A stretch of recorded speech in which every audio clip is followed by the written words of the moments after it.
Buenas noches, amados hermanos. Todos sean bienvenidos a este estudio bíblico, estudio en el cual estamos aprendiendo más y más de Jesús, de Dios, en el tiempo que estuvo entre nosotros. Este es un tiempo precioso, es un tiempo de meditar y comprender más y más la palabra de Dios. Seamos todos pues bienvenidos al estudio bíblico del día de hoy. Estamos en el capítulo 9 del libro de Mateo.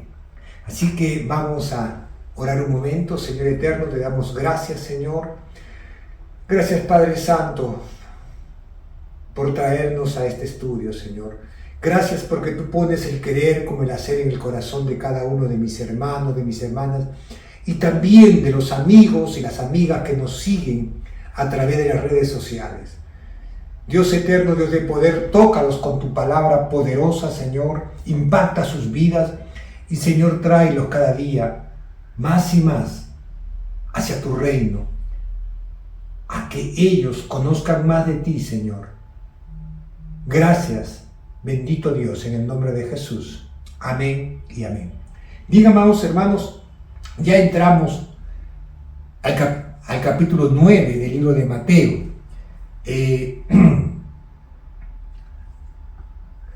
Qué importante es poder entender, amados hermanos, que después que Jesús trae liberación, trae libertad a estos hombres oprimidos por Satanás, el texto nos va a llevar a Jesús ubicándolo en otro momento, en otro instante donde Él sigue obrando poderosamente.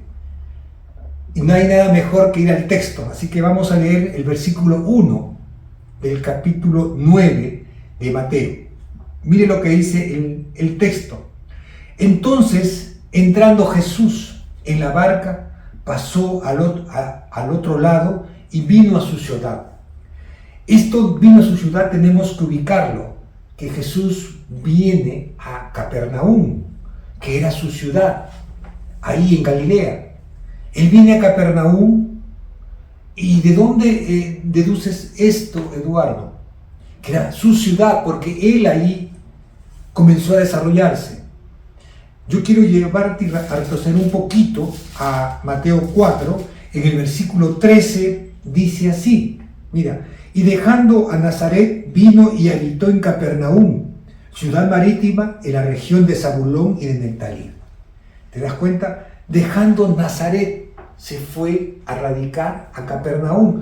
Y es lo que nos dice el texto, que él acaba de dejar la región de Gadara, cruza el mar, supuestamente donde él había obrado poderosamente, ¿no? Ya lo habíamos visto, que él calma la tempestad cuando cruza de un lugar a otro, cuando va a la ciudad de los Gadarenos, y cuando retorna, dice, vuelve a su ciudad. Nos tenemos que ubicar dónde está Jesús. Jesús está en Capernaum, pero ya su fama la había precedido. Ya la gente lo seguía, ya la gente sabía lo que estaba aconteciendo en ese tiempo, en ese momento. El pueblo estaba siendo impactado por la presencia de Dios. Y había gente que le seguía. Por eso mismo acá, en Mateo 4, vamos a encontrar lo que dice el versículo 25. Miren lo que dice. Y le seguía mucha gente de Galilea, de Decápolis, de Jerusalén, de Judea y del otro lado del Jordán. Entonces, hermano, había de distintos pueblos que sabían de Jesús, sabía y lo seguía a él. Entonces, él cruzaba de un lugar a otro y la gente ya estaba a la expectativa, ya viene. Entonces, su fama había trascendido. ¿Por qué es importante esto, Eduardo? ¿Por qué es trascendente que tú me digas de su fama? Porque él cruza a su ciudad, a Capernaum, y Marcos nos va a decir que él se hospeda en una casa ahí, pero ya la gente estaba informada, sabía que llegaba alguien poderoso, alguien que podía sanar a los enfermos, alguien que podía dar libertad a los cautivos, a los que estaban endemoniados, que estaban presos por Satanás. Ya la gente sabía. Entonces, cuando en el texto dice entonces Jesús entrando en la barca pasó al otro lado y vino a su ciudad, pasó de los Gadarenos, de Gadara, ¿no? O de Jerezín, a Capernaum. Y allí en Capernaum, mire el versículo 2, y sucedió que le trajeron un paralítico tendido sobre una cama. Y al ver Jesús la fe de ellos, dijo al paralítico: ten ánimo, hijo, tus pecados te son perdonados. Detengámonos un momento ahí. Yo quiero detallar algo trascendente. El texto nos dice que nos trajeron un paralítico en su cama, alguien que no podía moverse, alguien que estaba limitado de todo movimiento, alguien que no tenía movimiento, que había llegado a un punto en el cual lo tenían a él que trasladar en una litera, en esas tipo cama, 4 personas, 2 adelante y 2 atrás. Es lo que tenemos que trascender. Y ¿por qué? La pregunta es, ¿y por qué lo trajeron a Jesús en una cama? Y vamos a entender que tanto Marcos como Lucas nos dicen que estos hombres eran de una fe activa. Que Marcos 2 nos va a decir eso. Lucas 5 también nos va a decir esto, que a causa de la multitud que se había enterado de la presencia de Jesús, Jesús está en una casa. No lo dice Mateo, pero Marcos y Lucas sí dicen que él tenía una casa donde él estaba compartiendo la palabra y no se podía entrar. Era tanta la gente que estaba amontonado afuera, pero estos eran unos hombres de una fe activa. Estos eran esa fe que le agrada a Dios, que mueve la mano de Dios. No se sintieron limitados, no podemos meterlo, porque tú te imaginas en una multitud, en una casa donde él está compartiendo, donde la gente está aglomerada, donde no te dejan pasar, donde todos están bien apretujados. Tú quieras entrar pues con 4 empujando en una camilla, llevando a un hombre enfermo, paralítico. No te van a dejar pasar. Pero acá hay una cosa, hermano. Estos 4 hombres eran hombres de una fe activa. Sabían que ahí estaba Jesús y que Él podía sanar a ese amigo. Esa es la fe que impacta a Jesús. Esa es la fe que Dios espera de nosotros. ¿Te das cuenta? Estos hombres no tenían nada que los detuviera. Jesús lo puede hacer. Fueron y quitaron el techo. Quitaron parte del techo.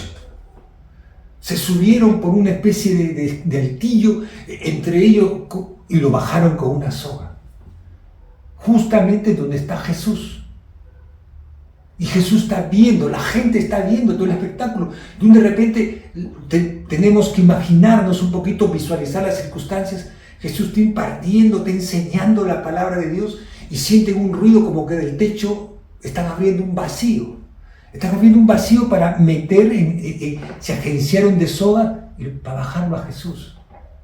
¿Te das cuenta? Para bajar a este paralítico. Entonces, acá encontramos algo, hermano. Jesús resalta, dice, la fe de ellos, la fe de esos 4 amigos. Jesús dice, la fe de ellos. Eso es por lo cual a veces, hermano, nosotros tenemos que ir con fe a Jesús. Es por eso que en nuestra iglesia estamos orando jueves, viernes y sábado. Porque nosotros clamamos por la necesidad del pueblo con fe, confiando en el Señor. Muchas veces la gente que nos solicita no tienen esa fe activa, no tienen esa fe que mueve la mano de Jesús. Pero nosotros estamos apercibidos. Eso es lo que están haciendo estos 4 amigos de este paralítico. ¿Me entiendes? Pero acá sucede algo importante. Mire cómo se cierra el texto. Dice, tendido sobre una cama, y al ver Jesús la fe de ellos, dijo al paralítico, ten ánimo, hijo. La pregunta es, ¿por qué le dice ten ánimo? Jesús vio la fe de ellos, pero vio ¿cómo lo digo? Vio la depresión, vio la falta de fe de este hombre paralítico. Prácticamente lo que nos está diciendo es que no dependía de él. Si por él fuera, no lo hubiesen bajado.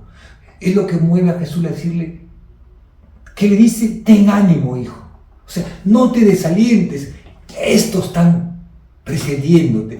Es la fe de ellos es lo que me ha impactado. Por eso Jesús ve en él esa depresión, ese desánimo, ese desaliento. No sabemos los dolores que están padeciendo tanto, que ha minado su sensibilidad, ha mellado su fe. Entonces él ya no se ve desesperanzado, no tiene esperanzas. Entonces para él es un gesto más. Qué importante es acercarse a Jesús con fe. Por eso le dice, ten ánimo, hijo, tus pecados te son perdonados. Pero, hermano, acá hay algo que es importante, que siempre nosotros tenemos y lo decimos a nuestros hermanos cuando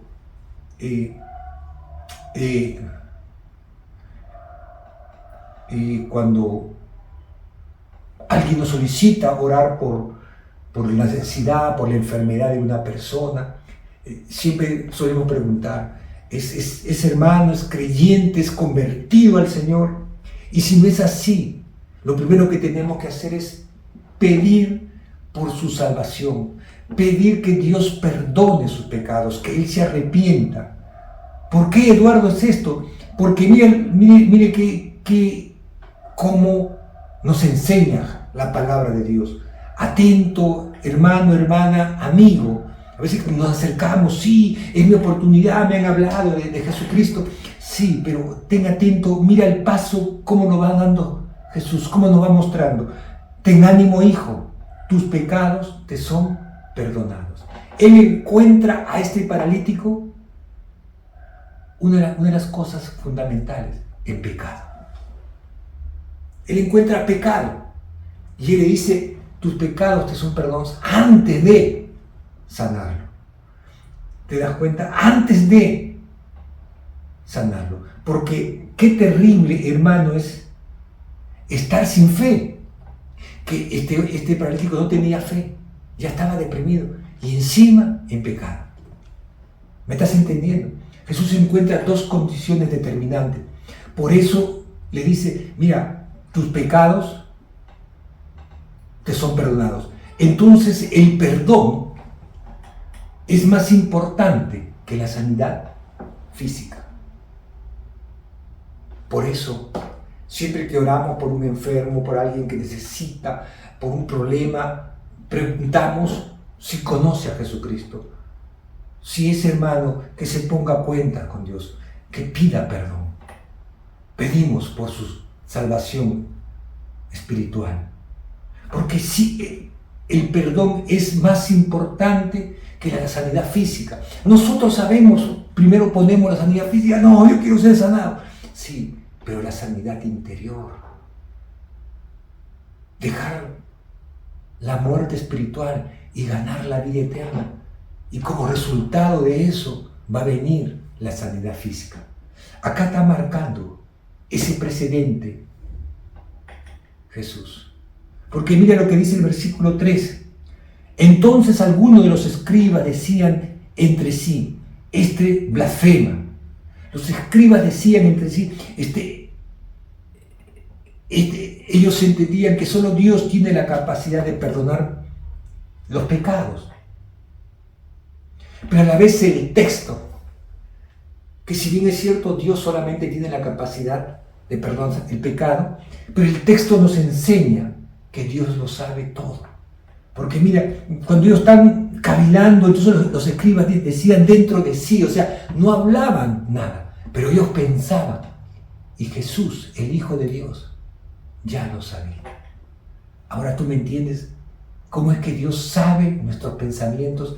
Tú no lo puedes decir verbalmente, pero Él sabe nuestros pensamientos. Es lo que dice acá, porque dice, entonces los escribas decían dentro de sí. Dentro de sí significa ellos pensaban. Este está blasfemando. ¿Te das cuenta? Y mira lo que dice el 4. Y conociendo Jesús los pensamientos de ellos, dijo, ¿por qué pensáis mal en vuestros corazones? ¿Por qué pensáis mal en vuestros corazones? Es que Dios lo sabe todo, hermano. Porque tú y yo somos cartas abiertas ante Jesús. En 2 Corintios 3, 2, 3 dice que Pablo nos está diciendo y nos dice a nosotros que nosotros somos cartas abiertas, que tú vas a demostrar verdaderamente la presencia de Dios, tus pensamientos, todo lo ve Jesús. Y es lo que está diciendo este texto. ¿Te das cuenta? Por eso dice, y conociendo Jesús los pensamientos de ellos, dijo, ¿por qué pensáis mal en vuestros corazones? Porque Dios ve verdaderamente lo que hay en nuestro interior. Hermano, a veces a nosotros nos pueden engañar. Nosotros vemos la parte externa, pero Dios ve la profundidad del corazón. Mira qué tremenda es la enseñanza de esta porción de la palabra de Dios. ¿Te das cuenta? Entonces, Él le dice, ¿por qué pensáis mal?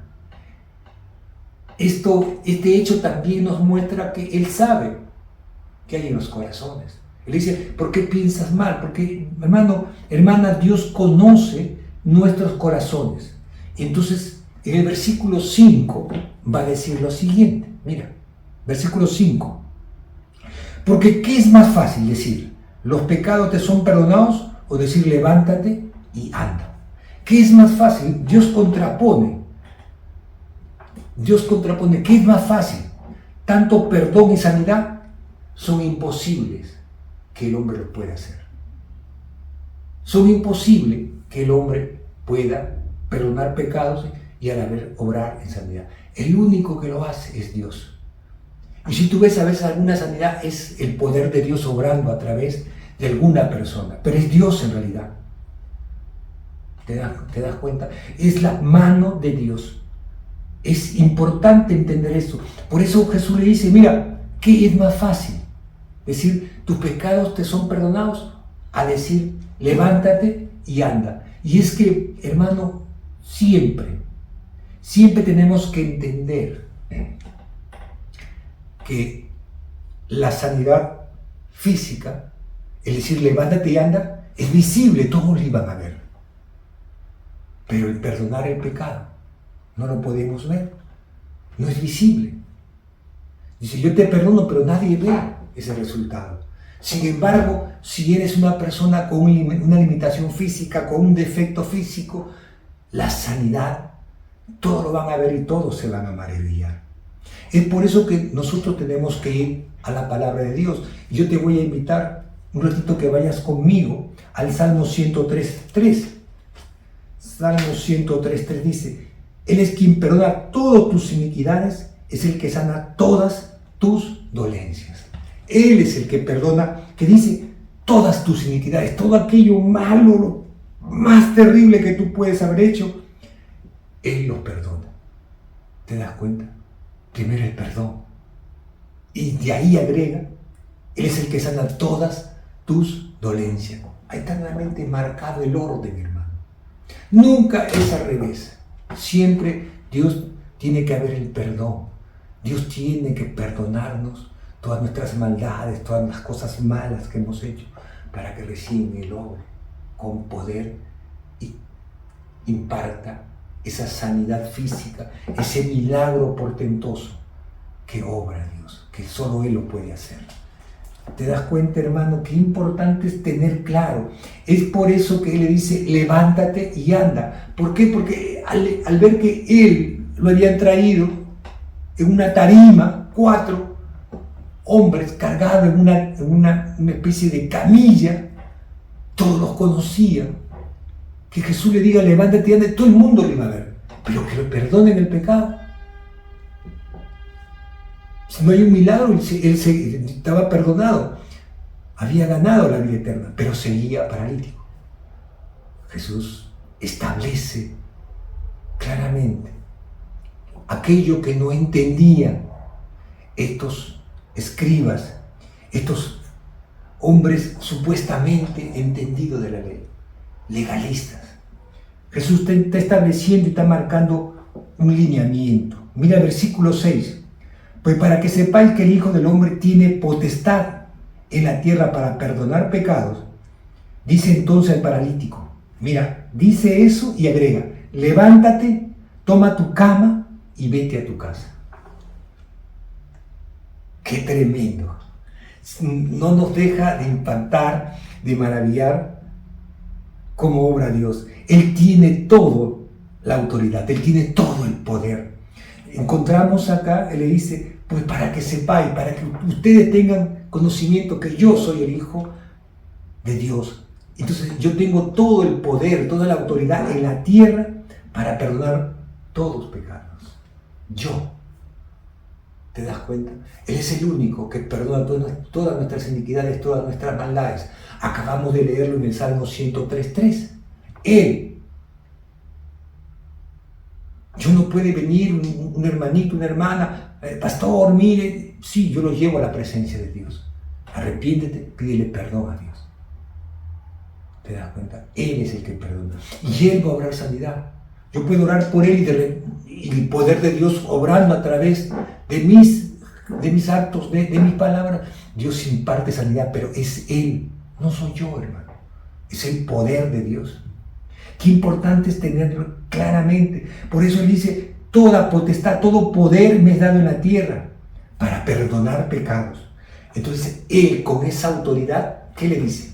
Levántate. ¿Tú te imaginas, hermano, un hombre paralítico? No nos dice el texto cuántos años ha estado así, pero ya él había perdido la fe, por eso le dice, ten ánimo, ¿no? Ten ánimo, hijo, porque él ve un desánimo, un desaliento, no tenía fe, ya estaba tirado al abandono. Pero él siente la autoridad de Jesús, siente la sanidad, siente la mano poderosa de Dios que le dice, levántate, es una orden. Toma tu cama, cógela en otras palabras y vete a tu casa. Te bajaron del techo, rompieron el techo y te bajaron esos 4 hombres de fe activa. Pero yo te digo, ahora tú, para que toda esa gente que estaba alrededor de ahí lo vea, levántate, coge tu cama, ponlo debajo o cárgalo y vete a tu casa. ¡Qué tremendo! Mire lo que dice el versículo 7, ahí nomás. Jesús ha hablado con autoridad, ha dado una orden clara y precisa. Entonces dice, Él se levantó y se fue a su casa. Obediencia. Obediencia, pero obediencia en un acto de sanidad instantáneo. En ese momento fue sanado. Dice que Él se levantó y fue a su casa para testimonio. ¿Tú te imaginas a toda la gente que lo conocía, a Él cargando, llevando su camilla, o caminando, simplemente te dejó tirado en un lado? En ese momento salió de la habitación donde estaba con Jesús, dejó un costado su camilla, ya no la necesito, y se fue caminando, y toda la gente que lo conocía, que estaba en ese salón, y la gente que lo vio en el camino con destino a su casa, ¿cómo se sintió maravillado? ¿Quién lo ha sanado? Lo conocía. Allí en Capernaum. ¿Te das cuenta? Fue un testimonio vivo para su casa, para su familia, para su entorno, para sus vecinos, para todo. Y mire el versículo 8. La gente al verlo, la gente al ver a Él caminando, ¿qué hacía? Dice, se maravillaba, se sorprendía. Dijo, oh, tú te quedas sorprendido. Oh, wow. Lo ves a Él y dice, ¿qué hacía? Y glorificaba a Dios. Siempre la gloria tiene que ser para Dios, hermano. Nunca para el predicador, para el pastor, para el ministro que está sirviendo al Señor, nunca para la persona que está obrando en sanidad. Siempre la gloria es para Dios. Pero ellos se sorprendieron de algo. Ellos se sorprendían y glorificaban a Dios que había dado tal potestad, tal autoridad a los hombres. Y es entendible porque ellos no entendían que este no era un hombre común y corriente. Él era el Hijo de Dios. Él era el Dios hecho hombre. Él era el Hijo de Dios. Él era el que estaba en ese momento tomando un cuerpo humano, pero era Dios entre nosotros. Por eso ellos podían sorprenderse que había dado tal autoridad, tal poder a los hombres. Él no era un hombre cualquiera. Él era el Hijo de Dios viviente. Él era el que estaba en medio de nosotros, trayéndonos salvación eterna para todos nosotros, para esa gente en ese momento que no lo entendía en toda su magnitud. Pero ese era Dios. Dime tú, ¿qué enseñanza más preciosa? Jesús sana a un paralítico. Marcos y Lucas van a decir casi lo mismo, con detalles más, detalles menos, con mayor claridad. No van a detallar que se sacó el techo, lo bajaron. Pero sabes que acá lo maravilloso es como Jesús nos va enseñando a nosotros ese orden que precede, cómo deben de hacerse las cosas. Qué importante es tener claro, hermano, primero el perdón de los pecados y después la sanidad física. ¿Te das cuenta? Entender que la fe de ellos, la fe de esos 4 amigos, es lo que impactó a Dios, a pesar que el paralítico ya no tenía fe. Encima estaba en pecado. ¡Qué terrible! Por eso Jesús le dice, ten ánimo, hijo, no te preocupes. La fe de ellos mueve mi mano. ¿Te das cuenta? ¡Qué tremendo, hermano! Aprendemos cosas fundamentales a través de la palabra de Dios. Ahí nos quedamos, amados hermanos. Hasta ahí llegamos. Te invito un momento a orar para dar por terminada este estudio bíblico. Señor eterno, Dios todopoderoso, te damos gracias, Señor. Gracias, bendito Dios, que tú siempre nos capacitas, nos instruyes, nos guías a través de tu palabra, Señor, para entender este proceso, Señor. Gracias, amado Dios, gracias por enseñarnos a través de tu palabra. Gracias, Señor, por guiarnos. Gracias, Padre Santo. Gracias por la vida, Señor. Gracias por cada uno de mis hermanos y mis hermanas que nos siguen a través de este medio, Señor. Gracias por los amigos a los cuales podemos llegar con este mensaje poderoso. Que cada uno de nosotros podamos entender que tenemos que ponernos a cuentas con Dios y que tú vas a obrar poderosamente en nuestras vidas. Gracias te damos, amado Padre Celestial, en el nombre de Jesús. Amén y amén. Dios me los bendiga, amados hermanos. Nos estamos viendo el próximo miércoles. Bendiciones.